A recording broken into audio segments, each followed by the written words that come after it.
So as I indicated, you'll be given access via shared drive.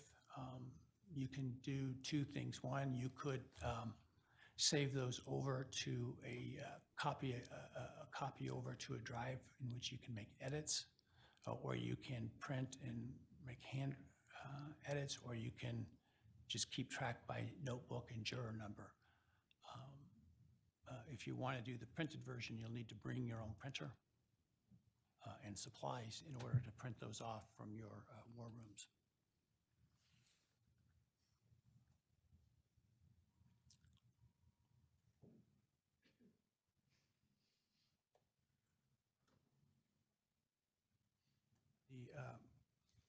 The plan will be to take the universe of jurors who are summoned and then scramble them randomly and assign them what we call a scramble number, 1 through 10,000. And then we will bring them in to fill out the questionnaires beginning with 1. So that the questionnaires that you receive first will be the jurors most likely to be in the line of fire, so to speak. Because once we have enough jurors, we'll stop. So that's the plan. Anybody have any concern with that? No, sir.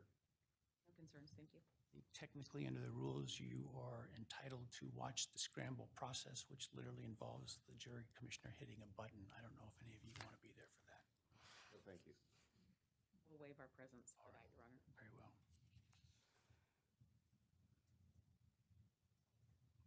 I do want to stress the security and confidentiality of the juror questionnaires. As I'm sure you're aware, pursuant to Criminal Rule 23, those are extraordinarily confidential. The copies that you receive will be, we'll maintain a copy, obviously, for appellate purposes, but the copies you receive will be returned. The defendants, they're supposed to be essentially attorney's eyes only. I'm fine if you both agree to allow an investigator to see so that they can be doing, whatever online investigation they feel appropriate as you go along. Doing that, in terms of the defendant, his access has to be with attorneys present. In other words, he can't have a copy or whatever to go back with him when he's not with you. That makes sense, but I have one question for the court. In addition to our investigators, we have 3 that are working on the case. We would request our paralegals be allowed to assist us just with the magnitude of the task. We'd like to have the assistance of our paralegals in organizing and reviewing. And likewise, Judge, we would hope to use our administrative assistants in the process, and they are part of our staff. Sure, and by court and bar rules, you're responsible for their conduct, and so you'll need to make sure they understand the confidentiality of those questionnaires, and it's really your ticket on the line for their behavior. So that's fine. But I do want to stress that confidentiality because it is part of what I'm giving the jurors on the instructions, is letting them know that there's a very limited number of eyes that will review this and that the public never will. So.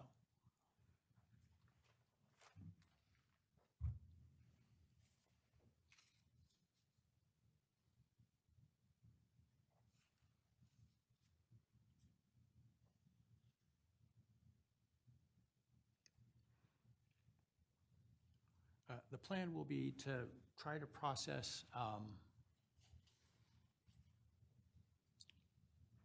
the first questionnaires. As I said, you'll get them each day and go through them. After 3 or 4 days,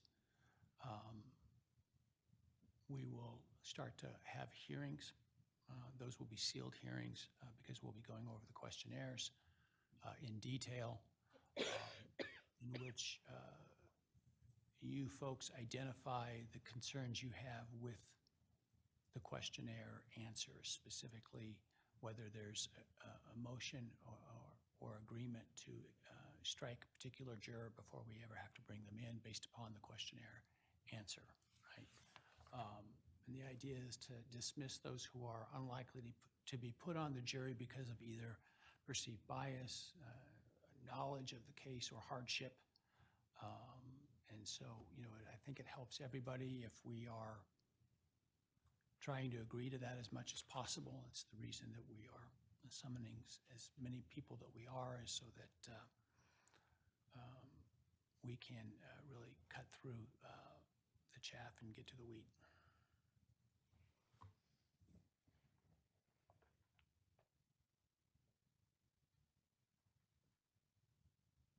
Any questions about the juror questionnaire process? Sir.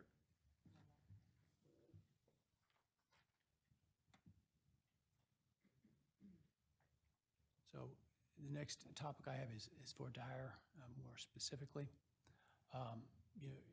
Traditionally, the way, as you know, voir dire works in Idaho is the court first does its voir dire, touching on some essentially statutory kinds of bias or knowledge. And then counsel is given that opportunity.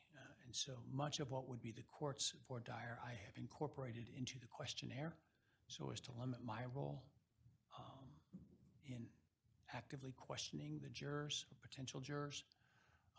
I may follow up on some of the answers given on the questionnaires if I feel there's a need to, but otherwise the time will be yours. What I intend to do, and I'll get your input on that, is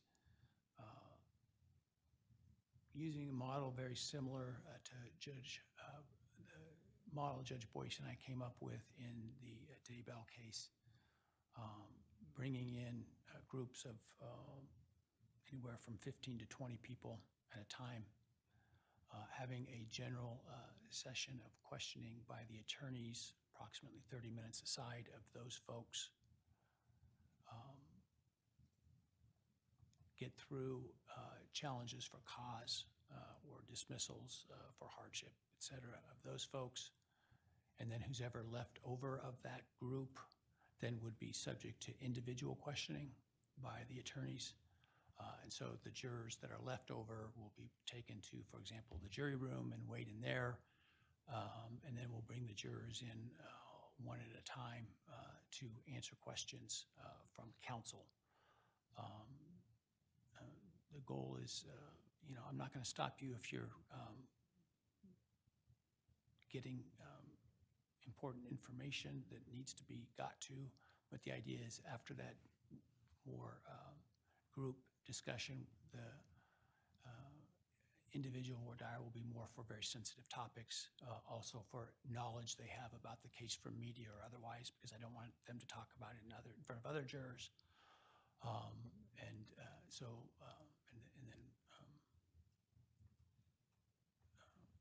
Other topics that you sense were too sensitive to talk about in front of the others. Hopefully we can get through each of the individual jurors in 10 to 15 minutes apiece, but we'll play that by ear. We'll see. Ask a question? Sure. So the 10 to 16 people in the general session, is that going to be the court's few questions and then each counsel has general questions? And just to make sure I understand, then whoever's left from there, we pull in and then we talk about case-specific information, the media items? Media items, correct. Okay. And would you envision that during the time we talk about media items, I can also find out their views on capital punishment? Yeah, it may be that you are able to talk about that with the larger group to a degree. There may be some who appear sensitive to that and prefer to talk about it outside, and we kind of play it by ear. So it's not a subject I'm going to forbid from being discussed in front of the larger group. And you'll have limited time with the individual. So, you need to balance how you're going to use that time. We may have to see how it plays out, Your Honor, but in my view, talking about the views on capital punishment is fine in a bigger group. My preference would be to be able to get the media items, people that aren't going to make it, to let them go before we do that. I think it would save time to have them gone before we do the capital punishment views.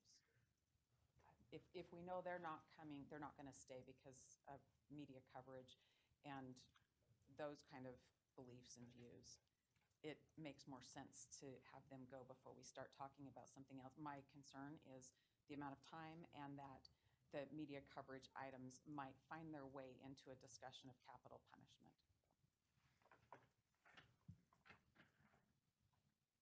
Well, I will make it clear to the jurors that they're not to discuss anything they may have heard in the media during that general session. And we'll play it by ear. If it's not working, we can change it, right? So let's, and this is very similar to the way Judge Boise had done it. I think it worked well. They got a jury fairly quickly. Now, as much as the attention was in that case, obviously this one seems to have more publicity. But I think that handling it with first going through the general, because we're going to lose people based on hardship, based on, have they made up their mind? Yes, right, kind of stuff. And so we don't even need to talk to them. And then we can get into the issues, or they may, simply give a view of capital punishment in that one that it's clear that they're not qualified either one side of the coin or the other. But if you want to deal more, if they're hedging or you're sensing some concerns, you can use that follow-up time in individual session to follow up on that rather than trying to do that in the public session. Any questions about that, just in terms of how the questioning will go? So my intent in terms of public access to the voir dire process is that during the group session, victims and defendants' family will be present. A small number of public seats will be available. And then it will be streamed to a larger room in the courthouse for anyone else in the public that wants to watch. It will not be broadcast outside of that closed circuit, because then I lose control of the recording in the event that a juror's identity is revealed, and then I get all the internet sleuths out there trying to figure out who everybody is. And I want to protect the jurors' privacy as much as possible in that regard. And so this does allow for a public access is the right, but also allows the court to tightly control that process. And then the individual voir dire will be counsel and the defendant only.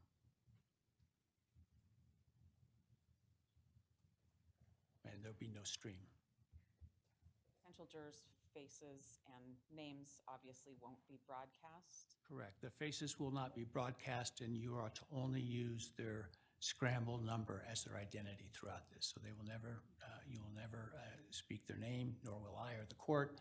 It'll only be by that scramble number, and the camera view will not show their faces. The juror number by which we'll name them, will that be on them, or does this court use paddles so that their numbers can be held up when we want They'll to have a insert? laminated paper, like 8x10 paper that has cardstock laminated that has the number on it. Thank you. And it'll be the scramble number, not their original reporting number.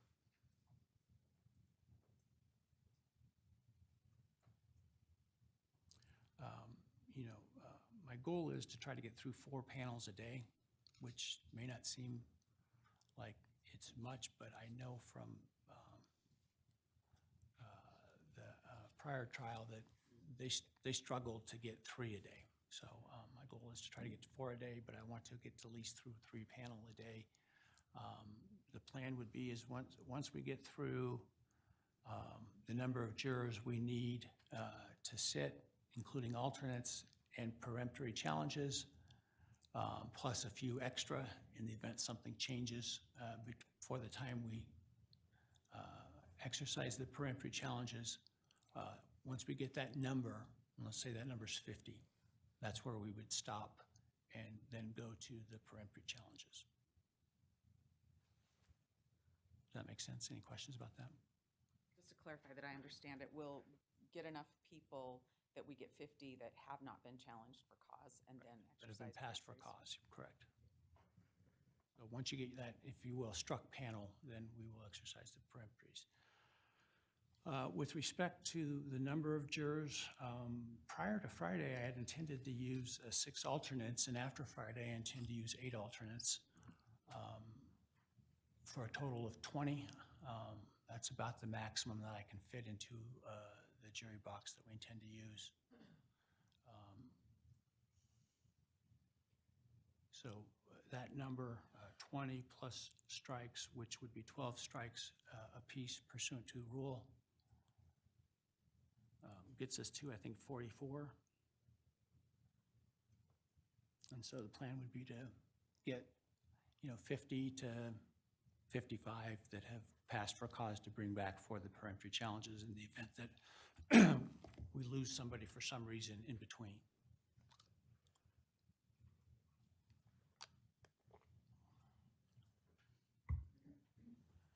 Any questions about that process? Okay.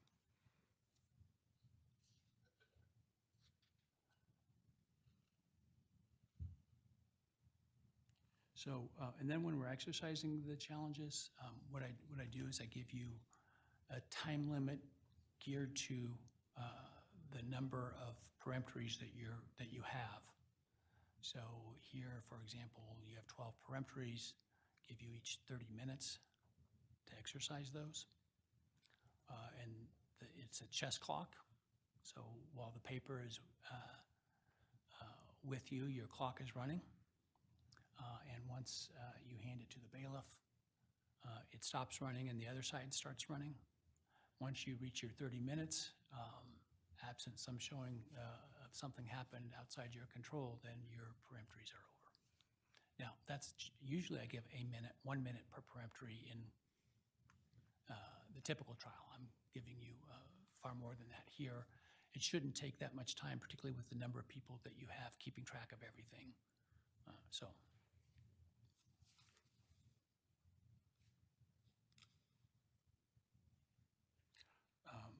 If you both pass on a round, or let's say the defense passes at the end of round 4, and then the state passes at the beginning of round 5, that ends the use of peremptory challenges, because you both have said to me, by passing consecutively, there's nobody that you want to strike. So understand that rule as you go in.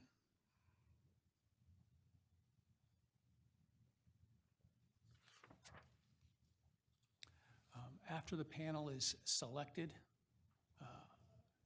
the jurors and the alternates, which the alternates won't be determined until deliberations, when by lottery, who's ever left will be determined to be the jurors, and the alternates, those who are drawn by lottery to be an alternate. But that group of jurors, and so the 20, will be taken to another location in the courthouse. I will briefly meet with them, simply to introduce to them the people that will be talking to them, which will include the trial court administrator, the jury commissioner, and Judge Cawthon, who will be acting as it relates to this case as the administrative judge during the trial, to help them understand the process that we will use for juror security, for juror privacy, for reporting, and all of that, to answer any questions they have about that process, so they know where to go to ask questions about the process, and sort of, if you will, onboarding them. Counsel won't be at that, nor will I, other than to introduce the people, and then I will leave so that I don't inadvertently hear anything that I shouldn't hear on my own.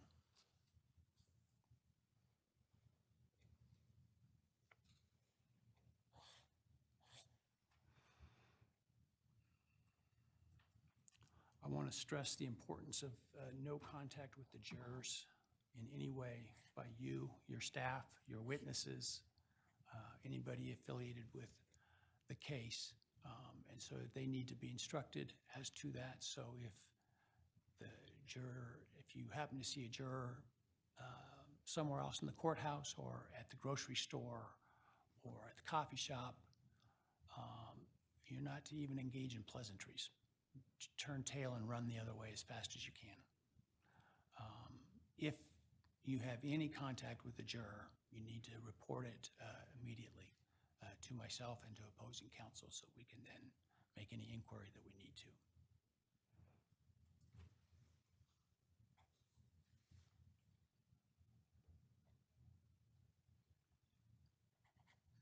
I issued yesterday an order in this case regarding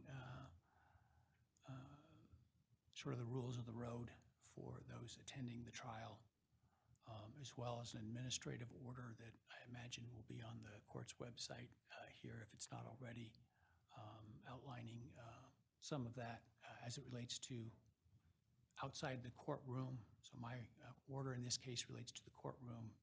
The order, as I signed as administrative judge, relates to the courthouse at large. Make sure you have reviewed that and make sure your team understand that. There will be portions of the building that will be off limits to the public and to you. So make sure you understand that as well.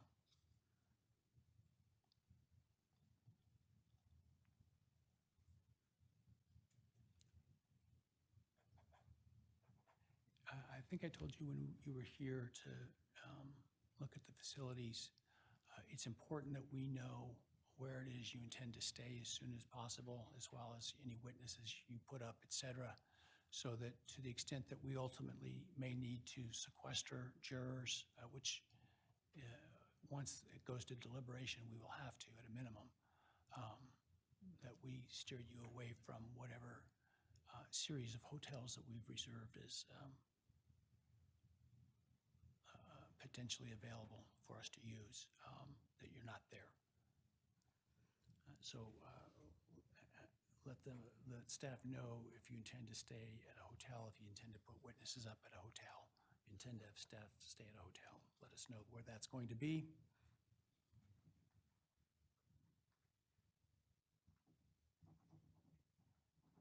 You will each be assigned a conference room outside the courtroom, and you'll be given a key to it that you may lock each day, that nobody, including janitorial staff, will have access to, where you can keep your papers and files if you'd like, or other materials, and use to meet with witnesses, et cetera, as we go along.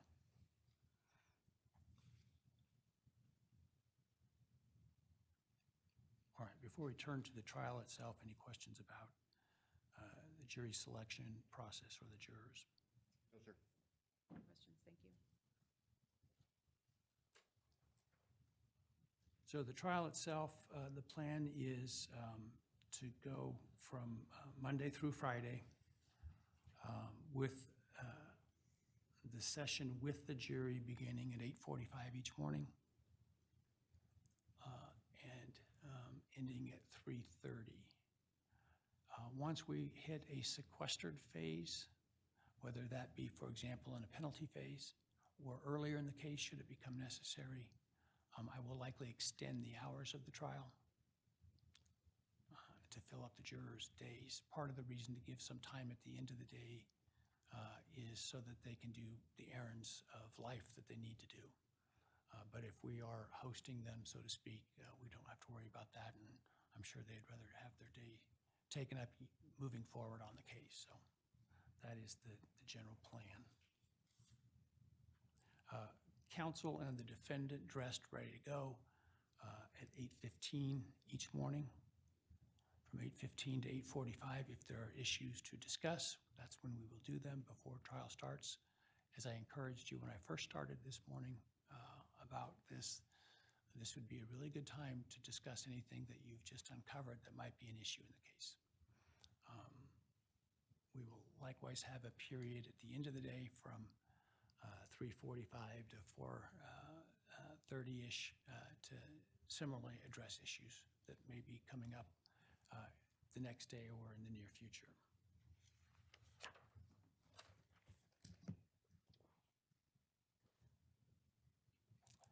At this time, I do not intend to have trial on October 2nd and 3rd.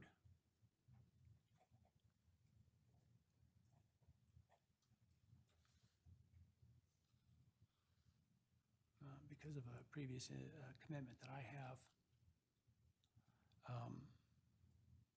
I had talked to you before about potentially being gone on the 14th and 15th. As of now, I've been able to make alternate plans. So for now, you should plan on being here for trial on those days. Holidays that I could spot quickly on the calendar include September 1, October 13, and November 11. So those are holidays for which there would be no court, with the exception that if we are sequestered, we may have trial, and we'll address that as we go. Because I can't send jurors home for the holiday, and so we might as well use the time.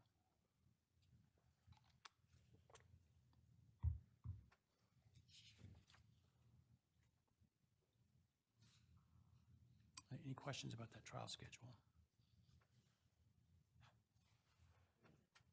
Okay.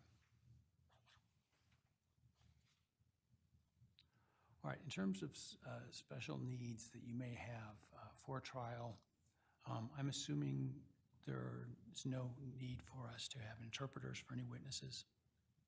No, sir. And then technology needs, be sure that you make sure whatever technology you intend to use works in the courtroom in which we will be. The best way to do that is to contact Ms. Barrios, the trial court administrator, and reserve a time to come down and try it out. I also suggest that you use on your team somebody that is far more technologically savvy than certainly I would have been in your shoes.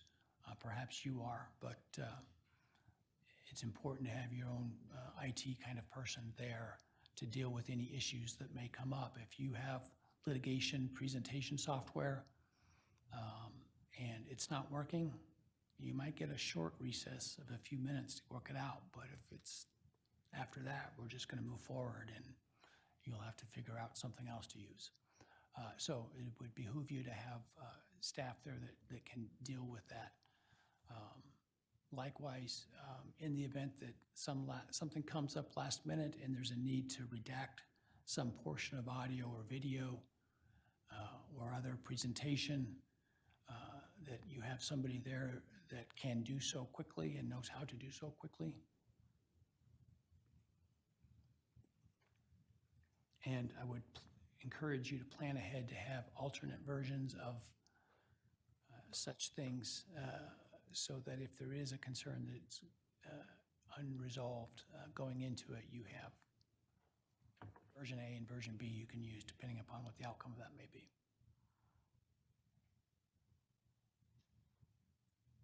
Any questions about technology?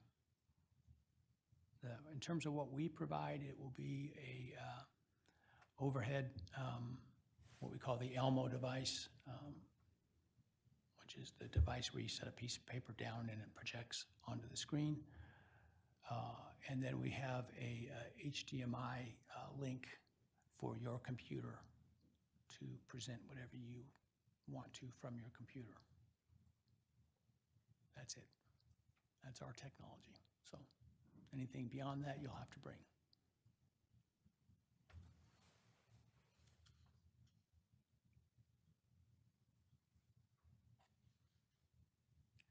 All right. Let's talk about seating in the courtroom, counsel table, and the trial broadcast. Each side, I think when we toured the courtroom, each side will have two counsel table kind of put together, which should give you, depending on how closely you want to sit together, anywhere from 4 to 5, maybe 6 seats at that table to use how you wish for yourself and your staff, and in the defense's case, the defendant. as I also indicated, I would provide a small table behind defense because they're not really as close to the bar as the state would be. A table behind you where you can have staff, 2 to 3 staff members. The state will have some room behind the bar, directly behind them for its staff. What I need from you are numbers. Understanding the space that you have in the well. How many seats do you need? How many seats are you requesting and how many seats do you need are two perhaps different issues, but in terms of requesting, this does not include, for example, the victim's family or the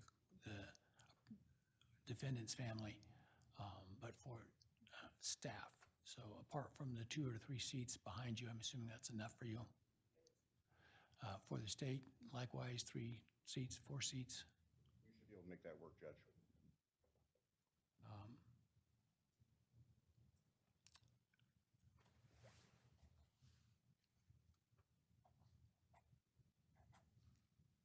In terms of reserve seating for the victims, it will be for those statutory victims that was agreed to by the parties. And for the defense's family, it would be those 4 members that were identified in terms of reserve seating. What I would like to do, though, is I suspect that it's maybe that everybody won't be at trial every day. And so what I would like, excuse me, is for those that have reserved seating, in particular the victims, and I should point out I am going to reserve 2 seats for the 2 surviving roommates who are technically victims of the burglary. I don't know whether they would have any desire to be here. I suspect not, given the way they've been treated in the media, but if they do, that they would have seats available. But anybody who has reserved seats, I'm asking that they notify the trial court administrator what their plans are for each week. So if you tell me you're not going to tell the TCA, I would like to know, for example, we're not going to use 3 of the seats on Tuesday, so that we know, so that we can make those seats available for the lottery system, or it's not technically lottery, it's a first-come system on a computerized basis. But if we don't hear from you and you haven't made arrangements, we will assume that you don't intend to be here. So it's important that each week you let the trial court administrator know. She'll give you an email address if you contact her, where you can send an email to tell us whether you'll need all of your seats or not that week, and which days you won't. That goes for both the victim's family and the defendant's family.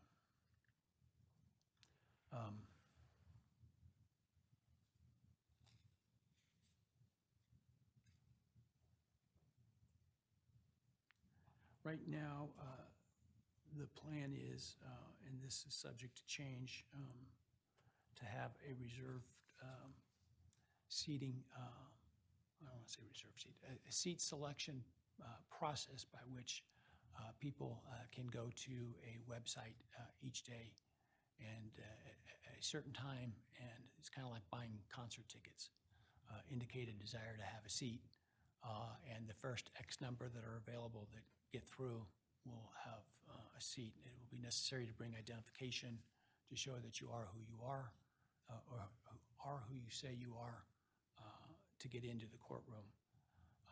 Again, that may be subject to change. I think the intent is for Judge Cawthon to have a town hall meeting with media in June at a date to be determined later, to go over sort of what that process looks like, so that so the media is aware, and so that then it gets publicized to the general public that would want to be here.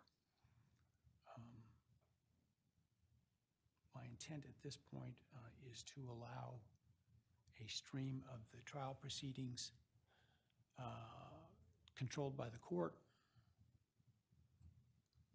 to be run on the court's, where, if anybody's watching today, where it would be today, on the court's broadcast page. The views will include council table, the podium, the witness stand, and the bench. There will be no production of the video, meaning there'll be no close-ups and zoom-ins and zoom-outs and things of that nature. It'll be the static views.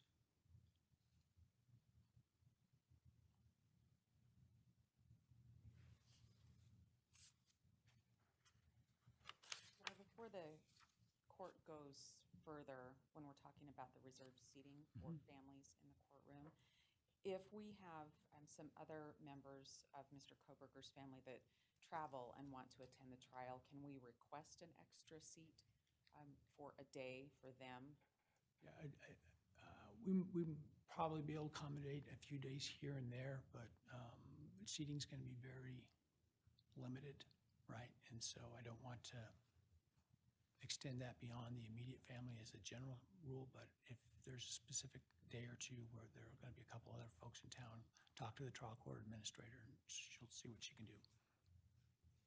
In addition to that, we have one other person on our team that would like to have sit with the victim or with Mr. Kohberger's family. It's not somebody who would testify.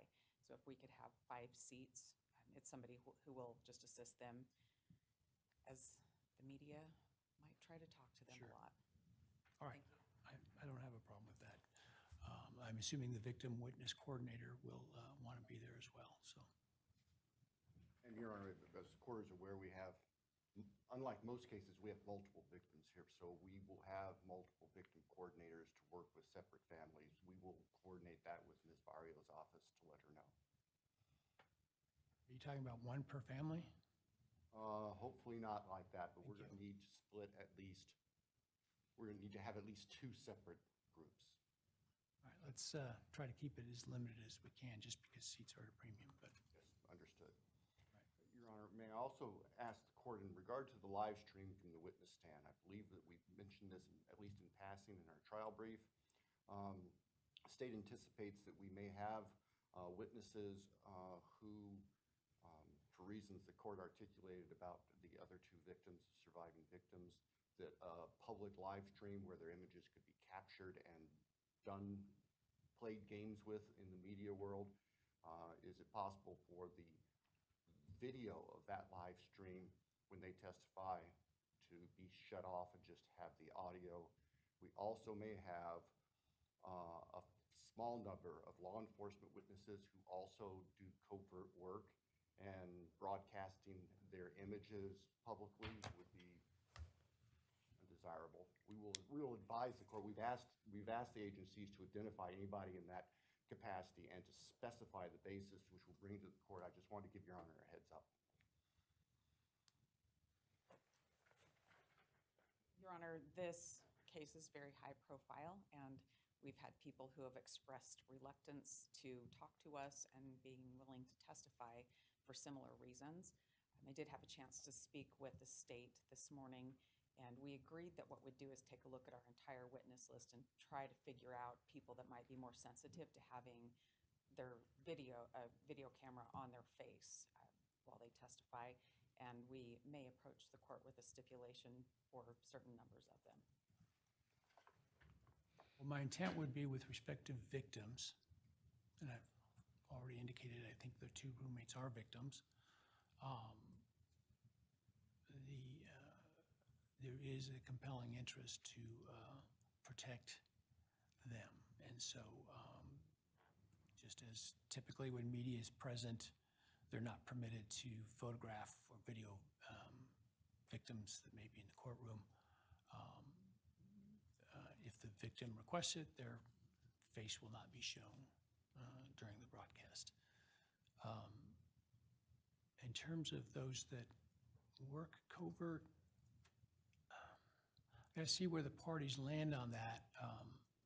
If they weren't covert in this case, I'm not sure about that. I'll have to think about that, and you may have to convince me, because I think there is public interest at play here. And so we'll talk about it. Thank you. Yes, sir. And as for anyone else, you're going to have to really convince me because of the public's right and their hesitance.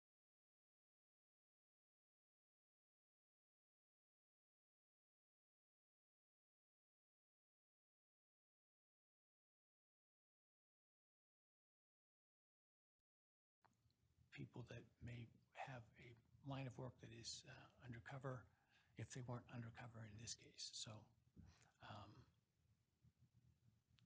other folks who may be shy, probably I'm going to have to weigh heavily the public interest there. Your Honor, I wonder if the same could be accomplished with a room where there could be a feed for certain bits of testimony to a larger group. I mean, it's still a public open courthouse, and live streaming something that gets captured for millions of viewers that lives on for a very long time might be different. And I can work with the state and then give the court a little bit more on that, but off the top of my head, that's what I'm thinking. It's going to have to be a very compelling reason to do it. So aside from victims,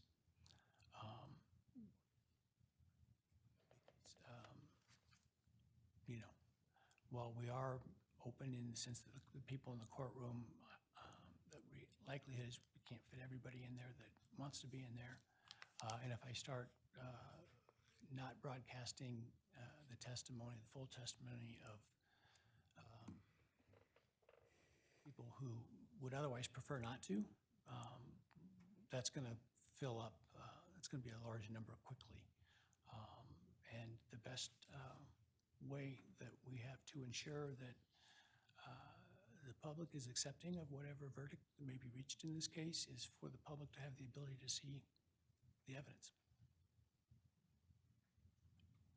So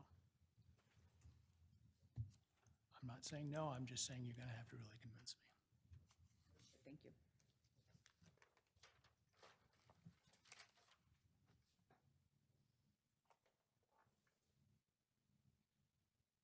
All right, any questions about either the seating or broadcasting besides what we've talked about?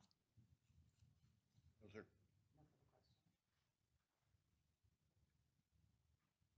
All right, let's move to then opening statements.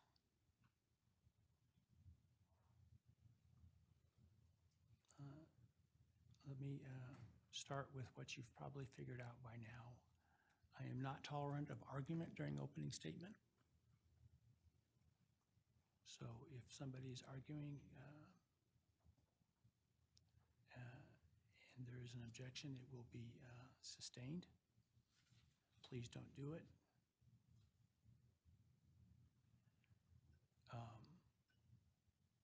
What I would like you to do is,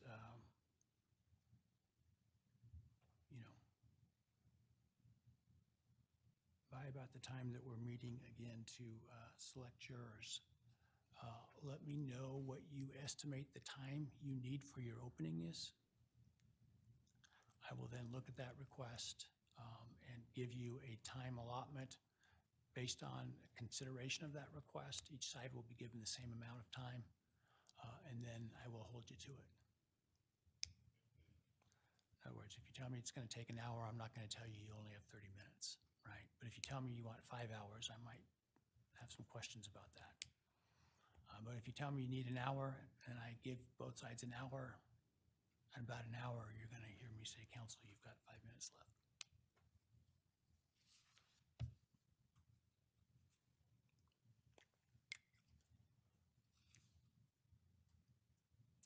Use of exhibits or potential exhibits during opening statement. Because exhibits are not pre-admitted, even if stipulated to, there has to be an agreement to show the exhibit during the opening.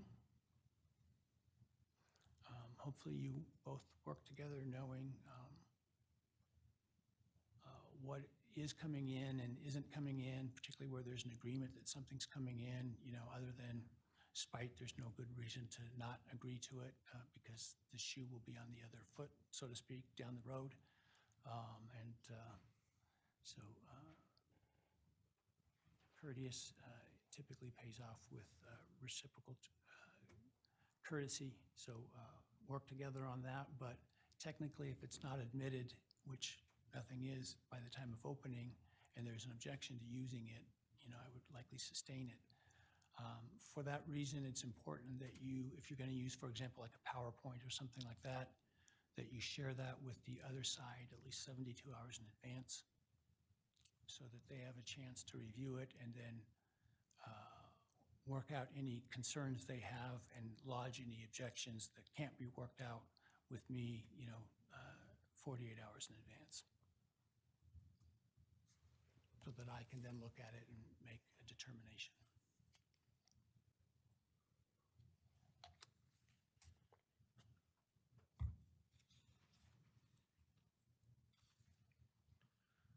If I haven't given you a ruling by that time and you're coming into openings without yet having a ruling, I suggest you have more than one version ready to go. One that is anticipates the objection being overruled and one that anticipates it being sustained.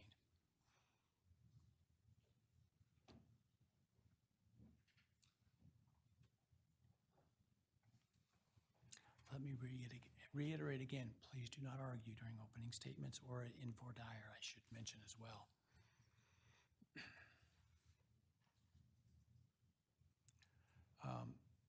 Make a request at the beginning of your opening to enter the well and it will be granted. However, an invitation and permission to be in the well is not permission to invade the personal space of jurors. So understand that and stay a few feet back, at least from the bar of the jury well.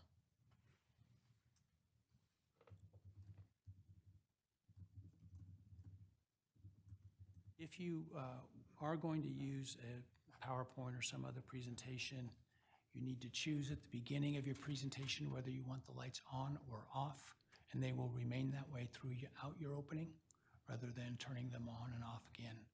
So I suggest you do a dry run based on what the light looks like at that time to see what that looks like, to see if you want it on or off. Any questions about openings? All right. Next, I have witnesses. Before we do that, let's take a break. We'll take 10 minutes and I'll be back. All right? All rise.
But the trial court administrator,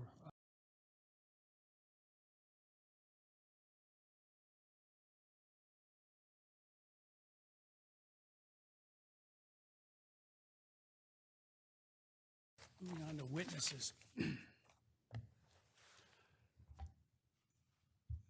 The, by 5 o'clock each day, you need to give notice to the other side, the witnesses that you will be calling that next day. If it's over a weekend, by noon on Saturday. The list should be a realistic one and not everybody on your witness list. And it should be tiered into two. One is the ones that you definitely are going to be getting to. And then if you have time left over, who you would take and in what order.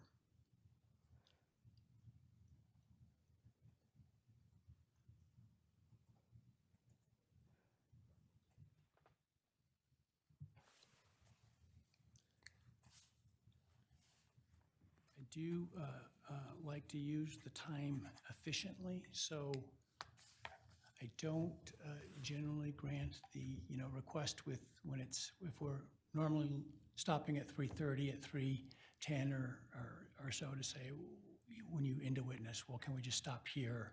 The answer is generally no. Let's use the 15-20 minutes that we have because in a 3-month trial that adds up at the end of the day. So have enough witnesses ready to go to fill the time. And it's always good to have one or two who you always have at your side. So for example, if the state, a law enforcement officer, who's there, for example, you can call and put on something if worse comes to worse. But I want to make sure we use that time efficiently.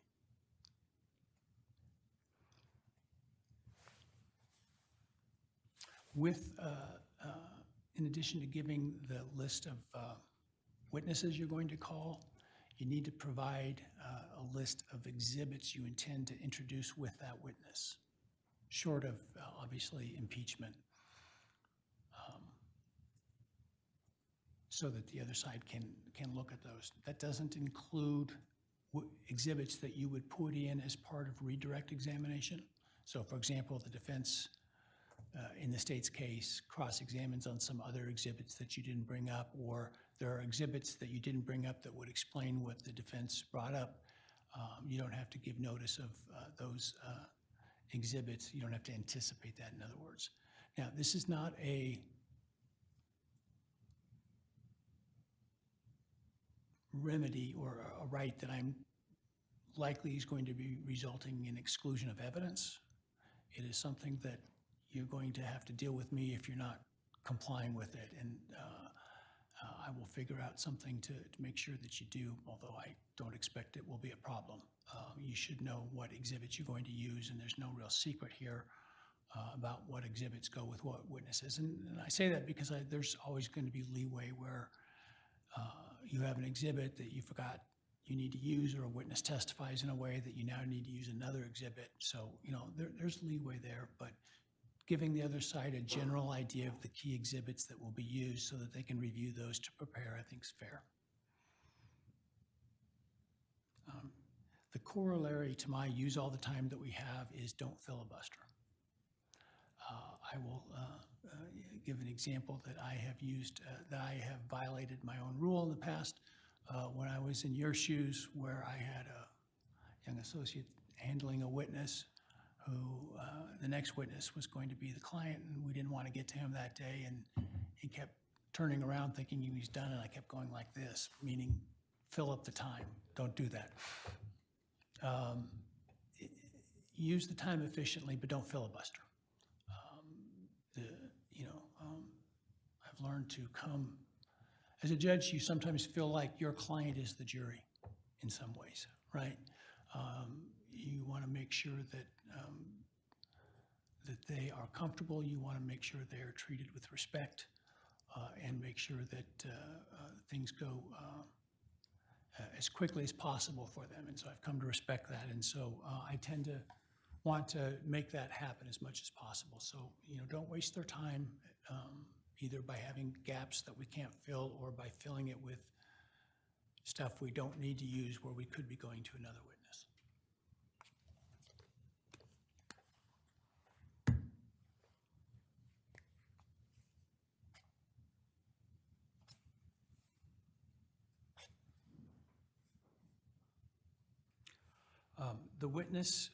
The lawyer handling a witness, if that is the lawyer handling on direct or the lawyer handling on cross, is the lawyer authorized to speak on the issues related to that witness's testimony at the time it is being offered?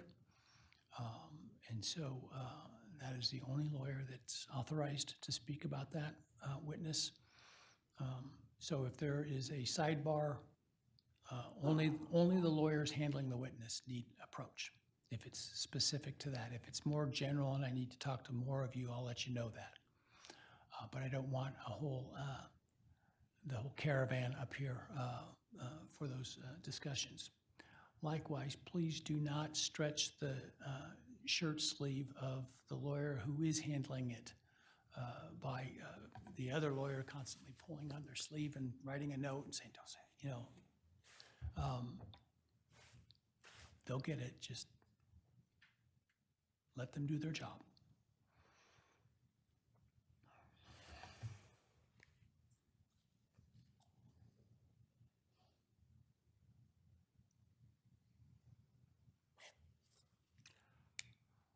I'm assuming that there is, based on our prior motions,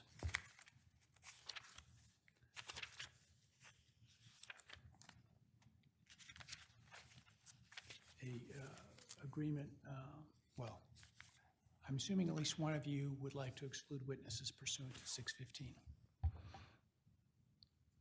Because if that's the case, then they will be excluded, generally speaking. It was the state's expectation that that's what would occur, and that's why we raised with the court earlier on the specific individuals that we've agreed could stay even if they haven't testified yet. So 615 is one of those rules where if one side requests it, it's granted as a general matter. And so I'm assuming that we're going to be using 615 to exclude witnesses except those excluded by or excused from it by the court. Or you can agree not to use 615. I want to talk about experts, though. Right. Experts being allowed to view other expert testimony. Correct. Experts are generally excused from 615 because part of what they rely upon is the testimony of other experts. Part of what they rebut is the testimony of other experts. So experts generally are excluded.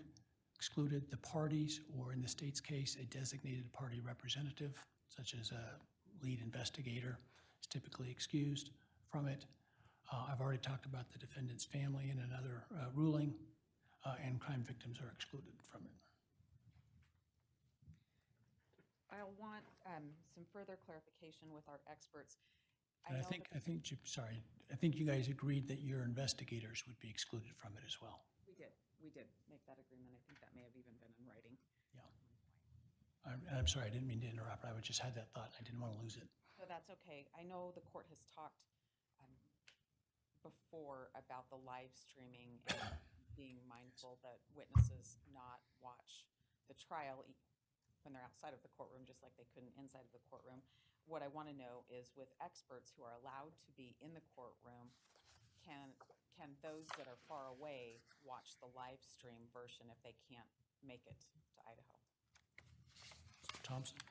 Do you have any objection to that? No, that seems to make sense, Your Honor. And I understood that the court was going to get an admonishment, acknowledgement from witnesses as they appeared. Bailiff, would you provide one of these to each side, please? This is an affidavit that each witness will have to sign, and you hand to me as they are going to the stand when you're called by them. specifically declaring that they have not watched the live stream. This is for witnesses who are excluded or otherwise consumed media about the testimony or evidence presented during the trial.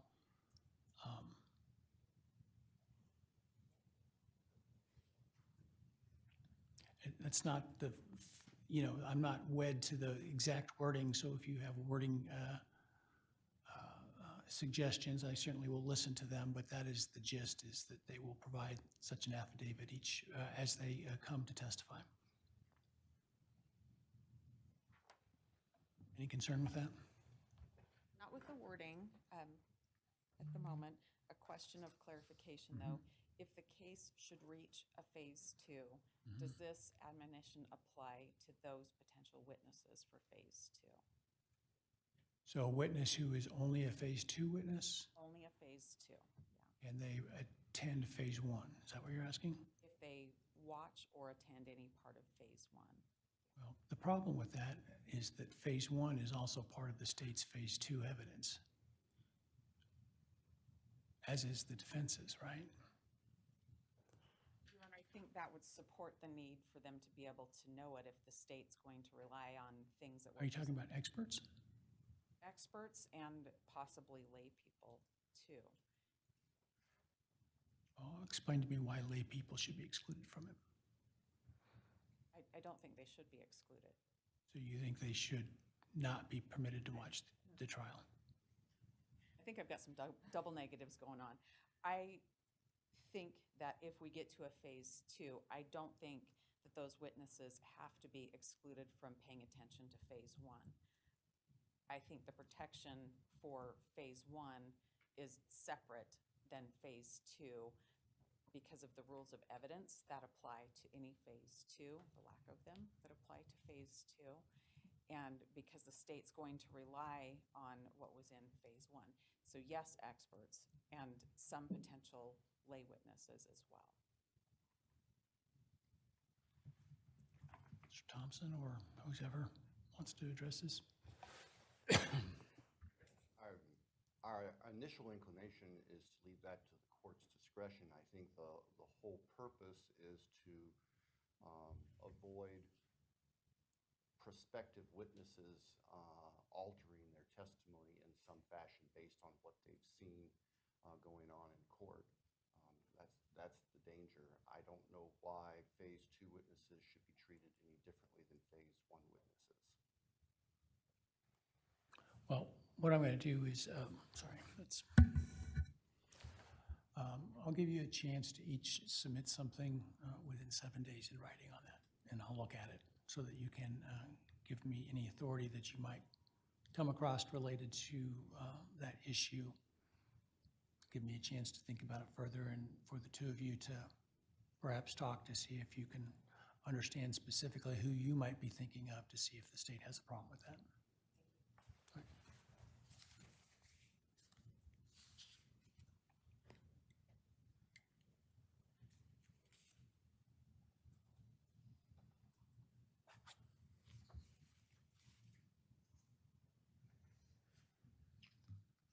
Counsel who calls a witness, unless it's clearly an adverse witness, in which case counsel needs to notify opposing counsel that they have not admonished that witness. But otherwise, counsel is responsible for ensuring witnesses are aware of orders in limine, otherwise clearly off a testimony that is off limits. Make sure they understand, the Rule 615 requirements and the fact that they're going to have to sign an affidavit subject to the penalties of perjury that they have not watched this stuff. So it's your responsibility to make sure that they're aware, because when they don't comply, I'm going to be asking, why did you make them aware?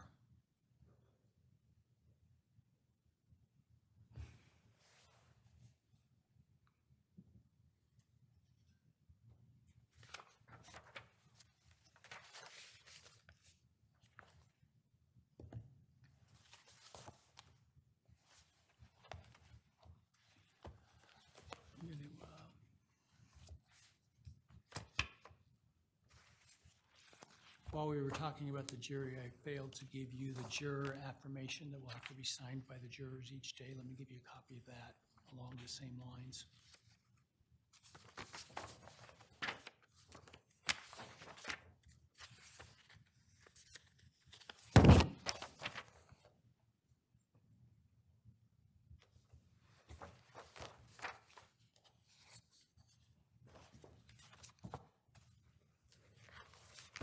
So that is an affidavit each juror will fill out daily, indicating that they have not violated the court's instruction or otherwise been exposed to testimony or information about the case outside of the trial itself.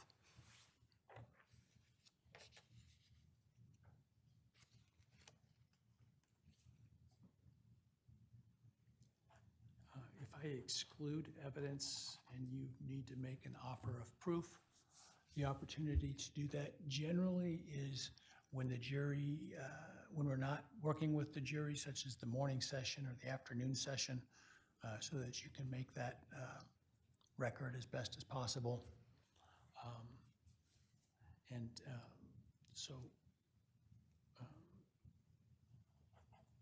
That can be done typically by simply making an oral reference to what the witness would have testified or what the evidence would have shown had it been admitted.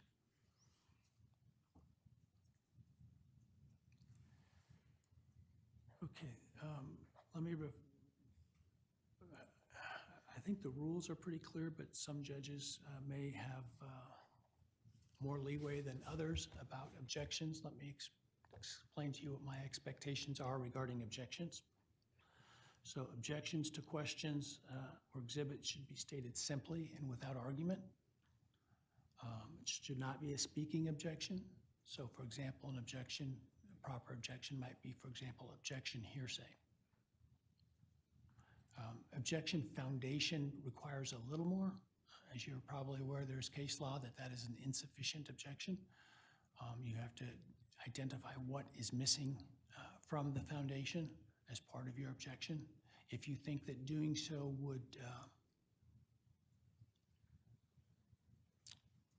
put information in front of the jury that you're not certain I'm going to allow, please ask to approach. I tend to be a rather quick on rulings, on objections. I've been known to, testimony, objection, overruled, sustained immediately, without even giving you much of a chance to express your concern greater, because I can usually anticipate what the potential issue is and whether or not it's an issue. That said, if you think your ox has been gored and you need to address the issue more, either to have a record or in order to perhaps convince me that I'm maybe looking at it differently than what you anticipated or than I should, please just ask to approach, and then we can have a discussion here at the bench about that. If you need to make a further record for any reason on an objection or in response to an objection, simply ask to approach and we will have that discussion. I'm sure by the end of the trial we'll have to replace the carpet from the trail leading from counsel to the bench, but that's fine. As I've shown you before, the court reporter will have a device like this that will allow her to hear through her earphones what we're saying. There will be white noise that's played in the courtroom so the jury and others cannot hear what we're talking about. There will be a physical barrier that blocks most of the view of the jury from what we're talking about at the bench that's rolled out so that they can't see. And we can have fairly fulsome whispered discussions here at the bench about that, whatever the issue may be. I have found in, doing this for far longer than I care to remember that when I send the jury away to hear argument on an objection, what might take 3 minutes to have the argument on takes 12 to 15 minutes to get the jury back again. And then we lose a lot of time throughout the day that way. And so my preference is as much as possible to have those discussions here at the bench. Now, if it's a very significant issue that requires much more legroom, so to speak, to talk about it, then I will chase them out of the room, but I prefer not to handle the more routine stuff.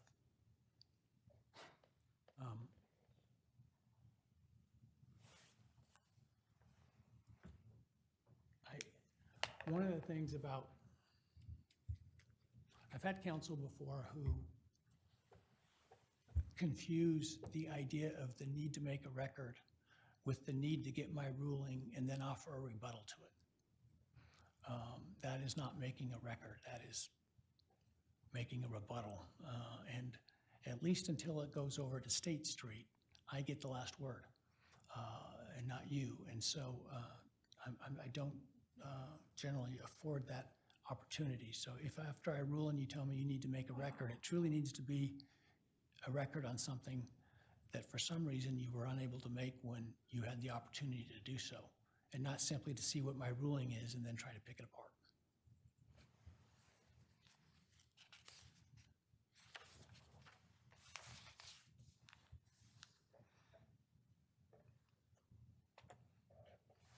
I will reiterate what I started with is I don't like surprises. If you anticipate an objection or you anticipate objecting to testimony you certainly know is coming, let's talk it over before the witness hits the stand, before the jury's in the box, so that I have as much time as possible to be prepared so I can give you as best a ruling as I can, and so that you can make as best an argument as you can.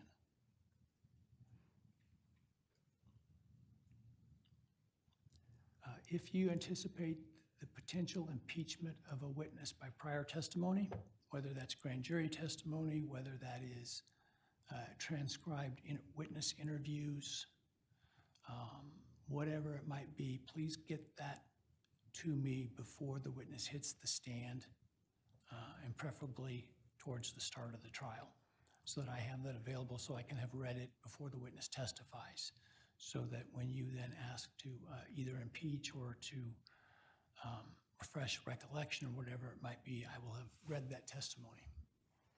Don't be mistaken in your belief that I have all that testimony. If it, for example, happened with Judge, I don't necessarily have all those transcripts, so get them to me. Or if I do, they're in one of 100 boxes somewhere back there. Your Honor, if they've been supplied with exhibits and the purpose was just for that, will that be enough for the court, or should I have an extra transcript at the start of the day if I think I need it on paper for it? So let me know as far as advance and possible, and I will have staff look for that. But otherwise, it's probably safest just to provide me an actual copy of it.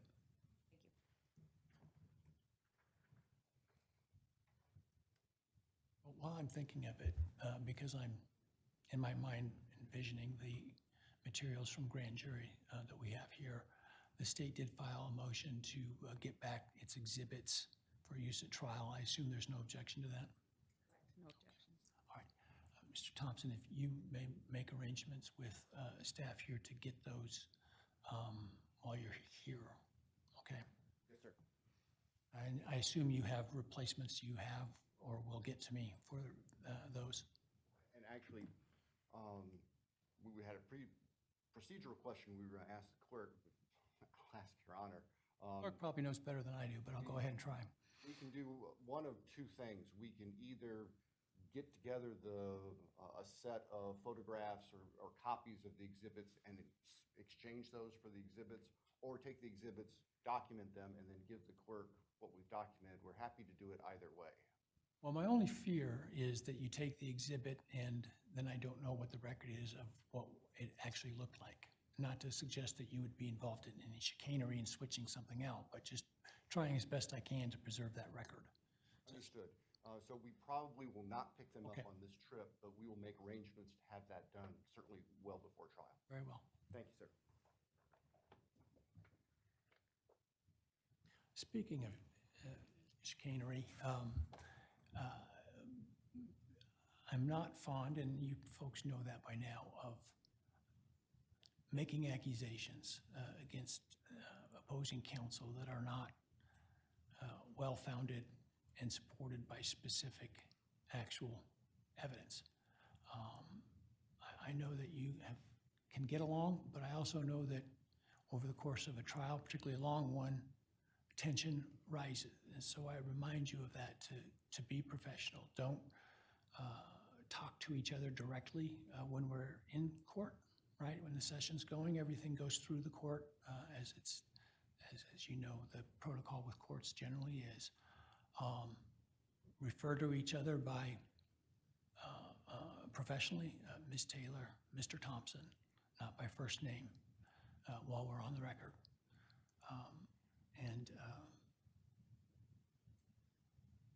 Again, avoid making accusations that you don't have the tickets for, or the receipts for, I should say.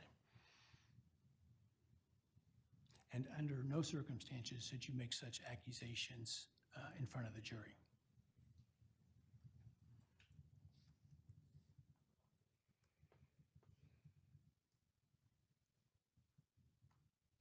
It's a long trial, so as much as I want you to be prepared,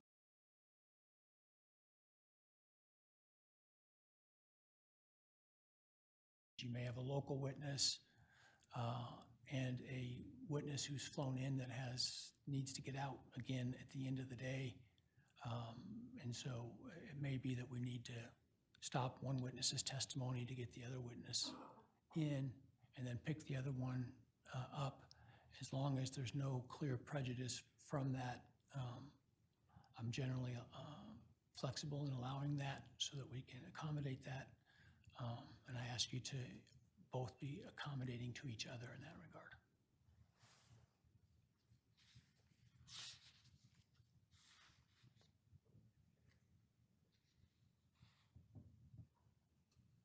All right, any questions about witnesses' testimony? Just one, it's kind of a takeoff of what the court just mentioned. We have at least one, maybe a couple law enforcement witnesses in particular who have testimony relevant to different stages of the case. And it's our intent, with the court's permission, to call them at different times instead of trying to figure out how to call them once and have them talk about what's going on at this stage of the case and then what may be happening next week with the case. Is that acceptable to the court? Well, let's start with whether it's acceptable with Ms. Taylor. Your Honor, I don't know that I have a strong objection or really any business in telling the state how to put on their case. That feels really cumbersome to me. I was hoping for leeway the other way when we would call a witness ourselves, but they're a state's witness. I'd hope to have a little leeway to do all of my examinations so they didn't have to come back. I would otherwise defer to the court. Certainly, if you're somebody's on your witness list, if you want to go beyond the scope of direct as part of effectively your case in chief in advance, I don't have a problem with that. And so if it's going to save bringing another witness back, I don't have a problem with that. I don't have a problem if it doesn't get too cumbersome.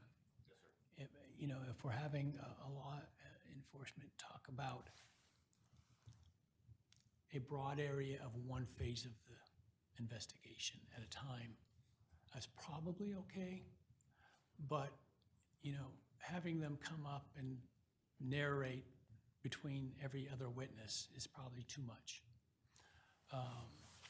Then the question becomes is how do we handle cross-examination? And basically I will defer to the defense on that or the other side on that to the extent that we allow, which is, do you want to cross-examine about the information they just presented now? Or do you want to wait until their last presentation and cross-examine about everything? And so that'll be up to you. Your Honor, with that said, then I guess I'd request that the state let us know when they call a law enforcement that's for a limited purpose right now, but is coming back for another purpose. Yeah, they need to let me know that as well. Yes, Your Honor.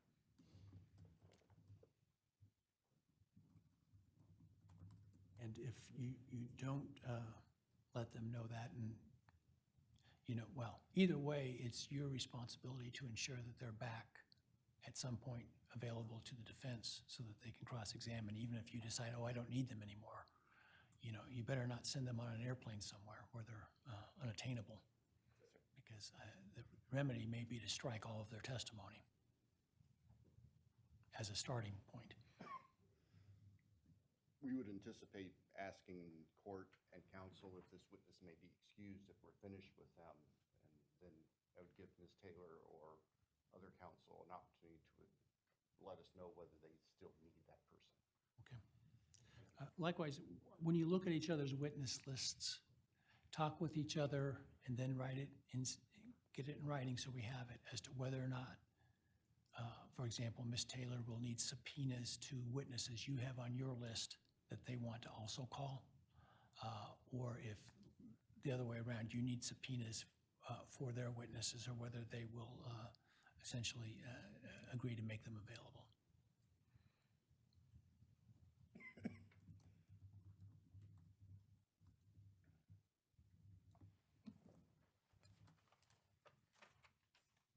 Anything else with respect to witnesses before I move to exhibits? No, sir. Okay. All right. So I did require a meet and confer for you to go over exhibits, and I got those, and I appreciate the start that you have on those. There are a number of exhibits where there's, appears to be, I can't tell. So for example, there's an objection to, for example, relevance or hearsay. Part of what I wanted to know, though, to start is, regardless of whether it's ultimately admissible for those reasons, is there an objection to authenticity? In other words, I want to make the trial go as quickly as possible, you know, avoid the need to put on a bunch of witnesses simply to say, this is what this is, and they don't really have any substantive discussion about it. They're just authenticating a document that, if we were to be honest, there's no dispute that it is what it is. And so I may have you go back and look at that and add another column to the list, which is objections to authenticity.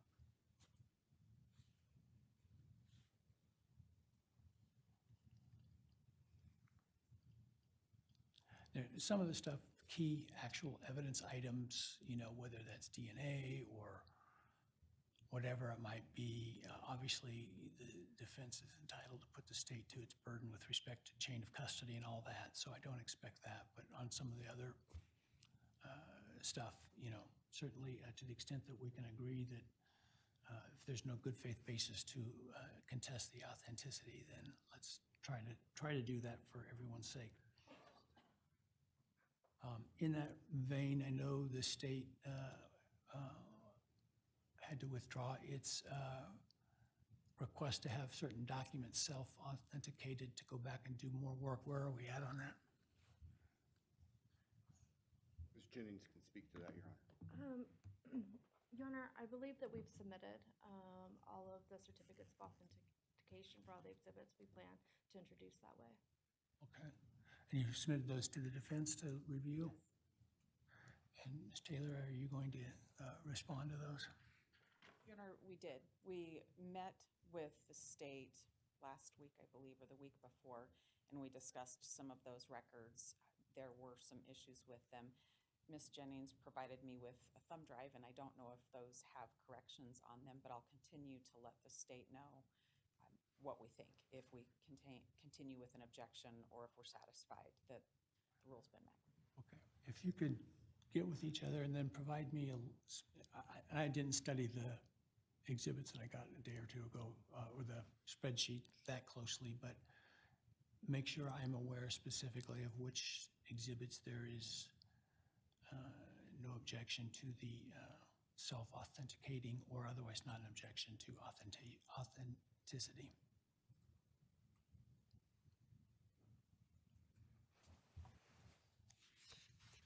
Doesn't sound like we're going to need a hearing on that, at least for the time being, though. Not that I'm aware of now, but certainly we'll keep our eye on it. I can alert the court, and if we can squeeze it into June 18th, that's possible. Maybe we Sure. can start that at noon. Okay.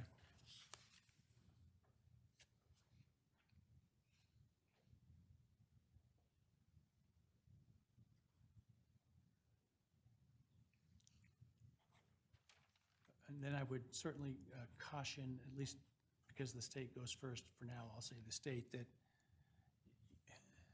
belts and suspenders are good ideas when it comes to trial. So I would have my people I need to authenticate things under subpoena, just in case.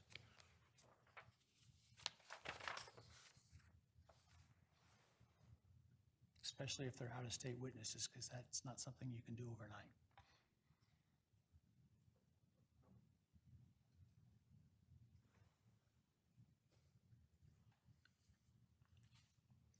So the methods of displaying evidence to the jury, generally there's 3 ways to do that. One is by putting it on the Elmo and projecting the physical document, whether it's a writing or something else. The other is if it's a writing or something else, using litigation software of some kind to project it through the computer. And the third is passing it through the jury. That last one is the one I want to avoid as much as possible because that just takes too much time. So try to use the other 2 approaches as much as possible. Now, there are going to be some physical objects that it may be important for the jury to see, and I get that. But in general, photographs, things that are in writing.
The process, if there's a stipulated to exhibit, would be to, just as you normally would, identify it with the witness, or not even necessarily doing that. You're going to use Exhibit 6, witnesses on the stand, and just say, Your Honor, I'd like to go over Exhibit 6 with the witness. I understand that the defense has no objection to this. Look at you. That's correct. All right, Exhibit 6 is admitted, and then we go from there. On voluminous documents, if possible, try to avoid sending the whole thing back if there's only a small part of it that's relevant. If that's not possible, let's highlight the parts that are relevant and maybe even explain through the witness whether any of the rest of it is relevant, right? So that they know what to look at. In that same vein, if you have a voluminous exhibit and there are, say, 5 or 6 pages from it that are important, what I might suggest is the exhibit be, Exhibit 47, and then you have 47A, 47B, 47C as marked exhibits. They go with 47, but they're separate exhibits so that the jury can keep those in mind, and we can keep track of those.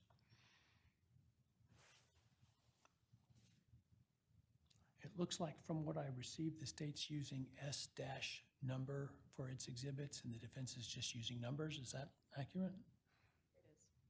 Hopefully that won't get too confusing for people. Where we can, what I also suggest is that the defense is going to use as part of its case the same exhibit that the state has used and admitted. Let's not admit another copy of the same thing. Let's just use, it's like to say, the parties don't own the exhibits once they're admitted, the court does.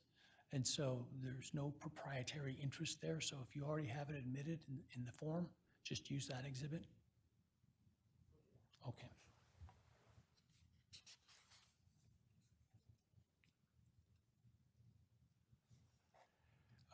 I think my staff explained to you that in terms of submitting exhibits to the court in advance, if you would provide 2 copies of the exhibits in notebooks, so 1 copy in one set of notebooks and 1 copy in the other set of notebooks.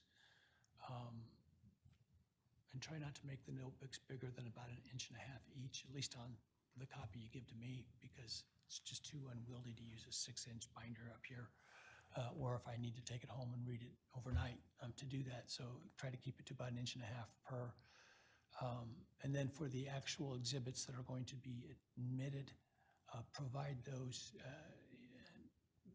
first day of trial or whatever to the clerk in each exhibit in a manila folder with the exhibit number marked on the outside of the folder on the tab with the sticker attached inside the exhibit, so that she'll have a box of the proposed exhibits, the originals, and you can ask for exhibit X or whatever, and she'll hand it to you to use.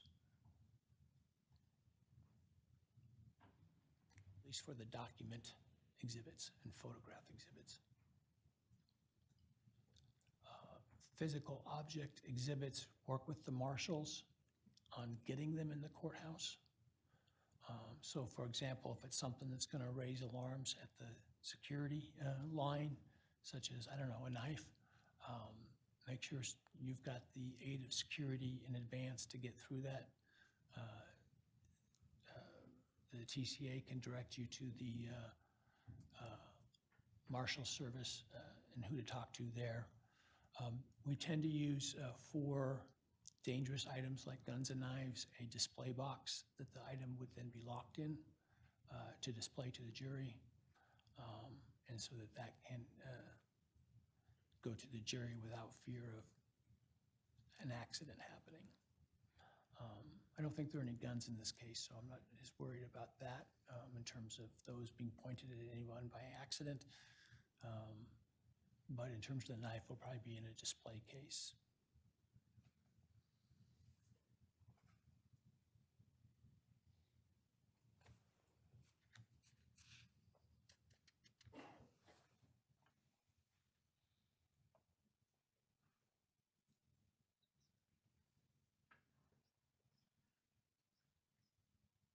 If you're going to be using illustrative exhibits, give counsel notice of that as reasonably far in advance as possible for them to have a chance to look at those.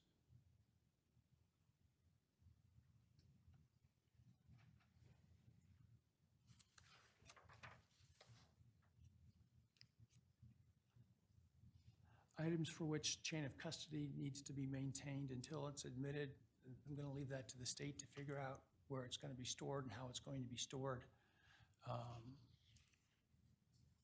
Whether that's with a sister agency or whether you're going to have the sheriff up there bring down a trailer that can be locked up and kept at the sheriff's here property or something like that. However you want to do that, I'll let you worry about that.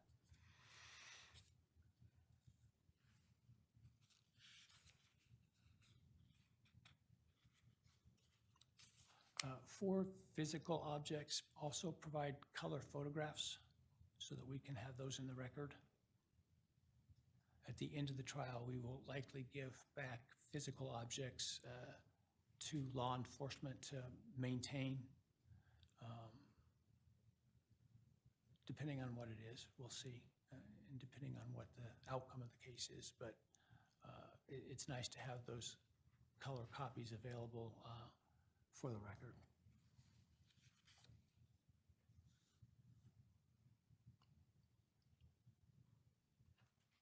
Triple check all of your exhibits, particularly documents, audio, and video, to ensure that there's nothing on there that is not supposed to be on there. Give audio and video to counsel far enough in advance they have the opportunity to determine whether they have an objection to anything in there, and you have the opportunity to either make redactions in accordance with the objection or to get a ruling from me about those redactions.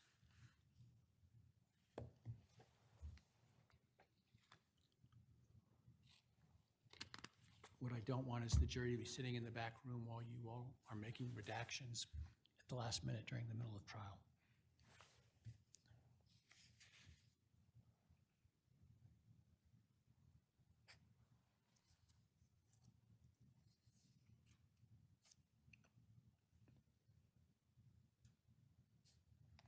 right, for closings, kind of the same idea.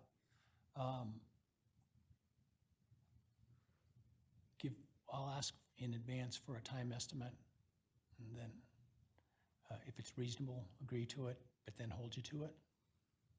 A little bit more liberal, obviously on closing than in opening. If you're going to display things in closing, kind of the same light rule goes, which is lights on or lights off, so you'll have to choose. You can move about the well, but don't get in the juror's personal space.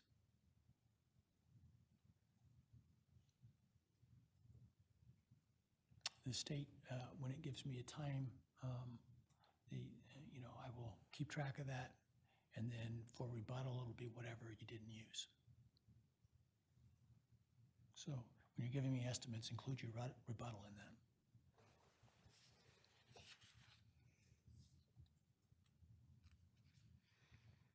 If you would like time reminders from the court throughout it, for example, if you're planning to keep 20 minutes for rebuttal, you can ask for a heads up at 30 minutes or something like that when you have 30 minutes left, so you know.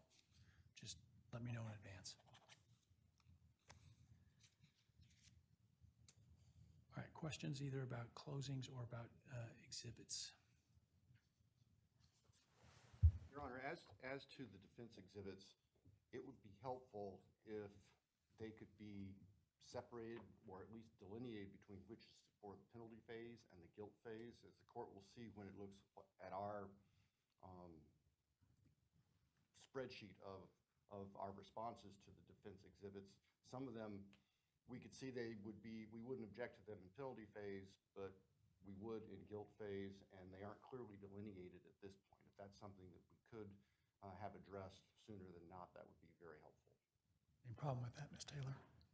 Your Honor, no problem. We did go over that when we met last week, and I identified which ones were for a phase 2 if we get there. I don't have a problem stating so, but we did make them aware. Okay, well, maybe if you can just put it in writing so that they have it, that'd be helpful. That way we don't have any misunderstanding between the two of you. Thank you. All right, once you get and revise your spreadsheets based upon what we've talked about today, I'll start about part of what I'm going to do with the time that we have between now and trial is start going through all those, looking at what your objections are, getting my preliminary thoughts together on that, and then we may have another hearing just to kind of go over some of that if I have stuff that I think I can rule on in advance for you, or if I have questions, et cetera, but I'll let you know.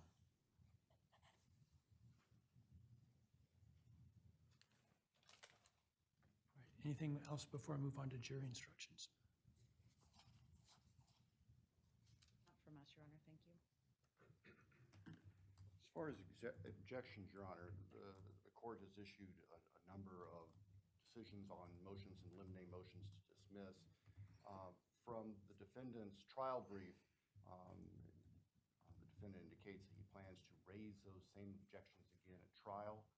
And it strikes the state that if that's going to happen, to preserve the record for no other reason, that should be done outside the presence of the jury, as opposed to interrupting testimony and the presentation of evidence on matters that have already been ruled on by the court, if that is acceptable to the court and counsel.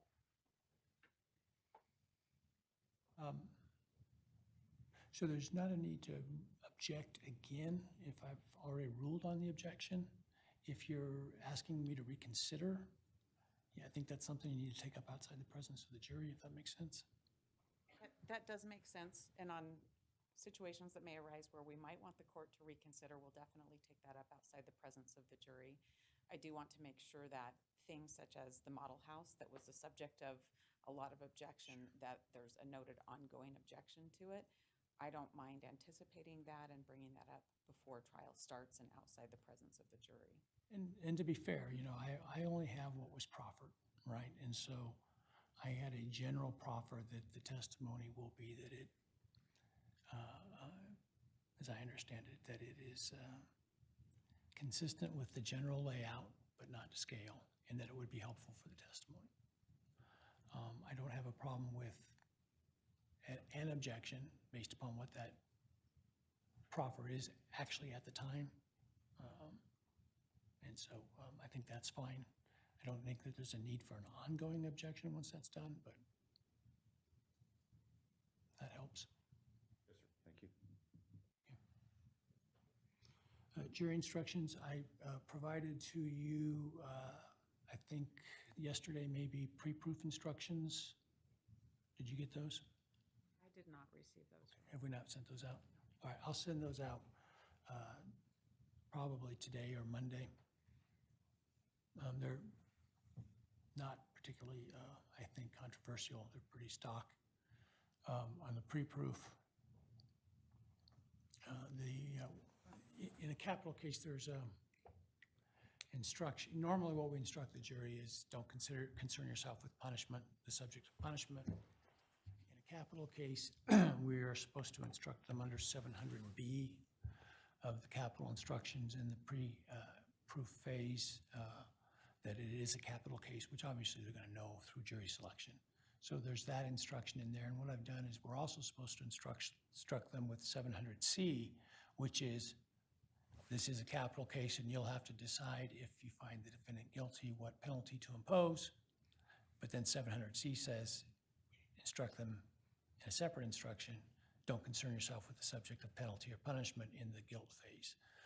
I've combined those two things together, so take a look at that. I think it reads better than trying to do two separate, potentially contradictory instructions. I think that does it in a way that makes it more understandable. Other than that, they're very, very stock instructions. If there are other instructions that the parties want to be included in the pre-proof, for example, any stipulations that they want me to advise the jury of, let me know by submitting a request and copying my law clerk on that as well. I think you'll probably get before too long a set of post-proof instructions that are very loose in the sense that obviously I can't anticipate everything. It is based on what I sort of understand now. But it's helpful to have a discussion about that as early as possible so that we're all singing from the same hymnal in terms of what the likely instructions are going to be.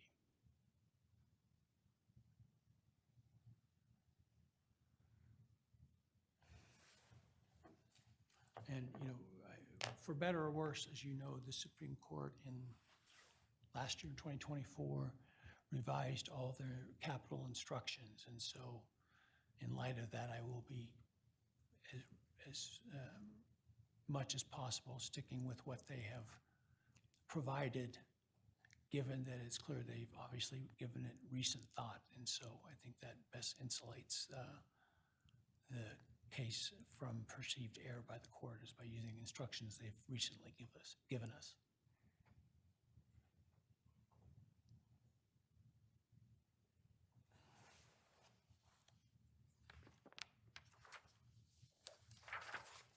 My plan would be, if there is a guilty verdict on any of the counts of murder, would begin the penalty phase as soon thereafter as we can. Certainly probably the next day, unless it's, you know, Friday morning when we get that, then we may not start till Monday or something. But given that the jury will certainly be sequestered during that process, the plan would be to go forward. I also will use as much time as I've told you throughout the day to get that accomplished as we can. If that happens and we are in a penalty phase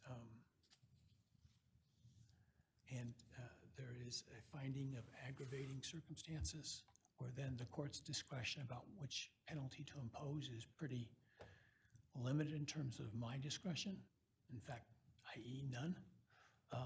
It's either life without parole or death, right? In that case, I just want to get, before we get to that, defense's position on sentencing for the burglary charge, if they have concerns about sentencing at that time as well, given that it's probably not even a tail wag on the dog, let alone wagging the dog. So, but I'm not going to make you tell me that now, but I will ask you before the jury goes out what you want to do.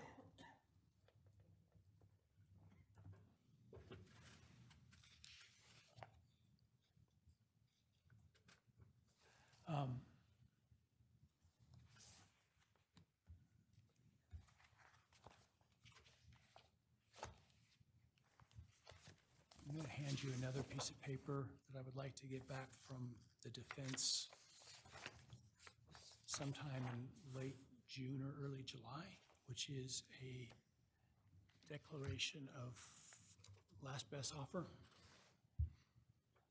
In other words, identifying whether the defendant received an offer and whether he has accepted, rejected, et cetera, just so that for purposes of post-conviction, we've documented that. Okay.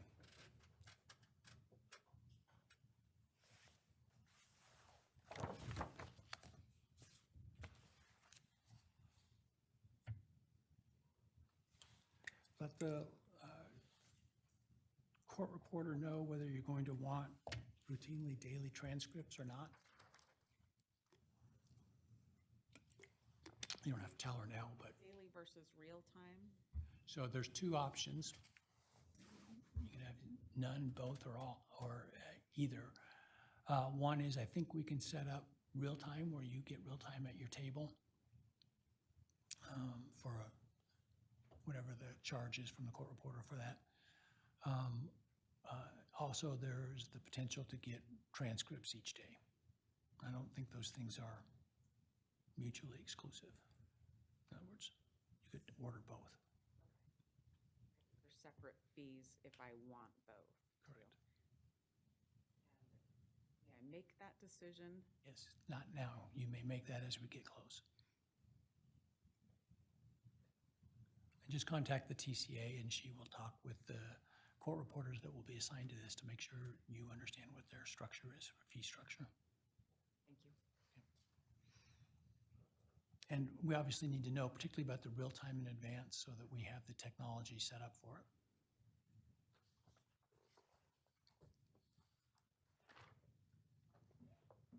And it may require you to bring some of your own technology in the form of a tablet or a laptop on which it's displayed, right? Because we don't supply the hardware, just the software and the actual reporting.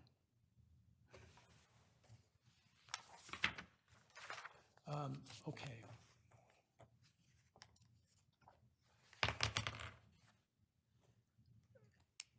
My plan today, as we sit, is to get through the jury selection. I see where we're at, with the intent that we not sequester to start. As I explained this morning, the more people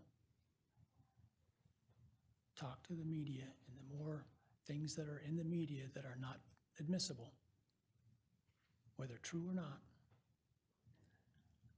the more difficult it makes things. And so I'm going to have to figure that out as we get close. For now, intent is not to do that, but we will have plans in place to revert to that if we have to at any point during the trial. Do either of you want to make a record about sequestration at this point?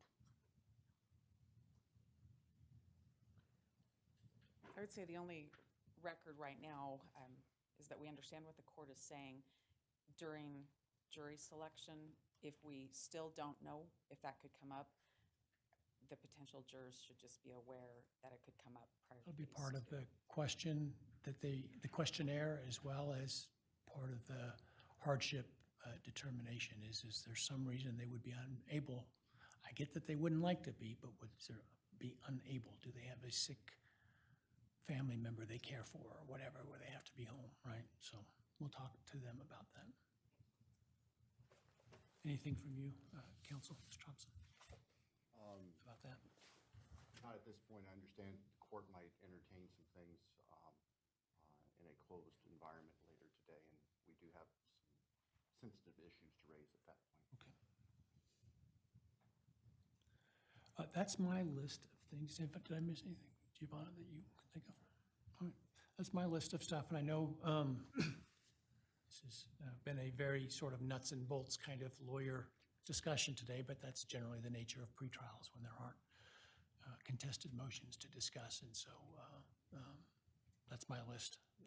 I'm happy to answer any questions about my preferences or how I handle things that I haven't talked about, or address anything else that you want to talk about. I know we do need to go to a closed session at some point to talk about what will be asked of the jury specifically. I need to avoid that getting out to potential jurors, so we'll do that in the closed session. But anything else in the public session we need to talk about? I don't believe so, Your Honor. Thank you. Your Honor, thank you. Okay. Let me just look at my notes real quick before I dismiss the public, and we probably take a lunch break and then come back and take that up.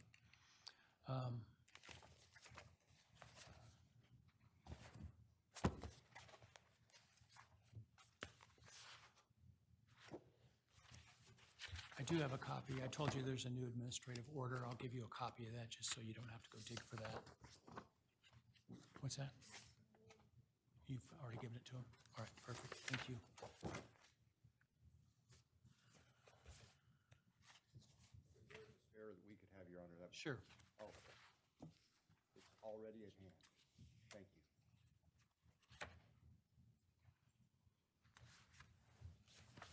you. Actually, I have copies of the preliminary instructions for you. Oh, thank you, sir.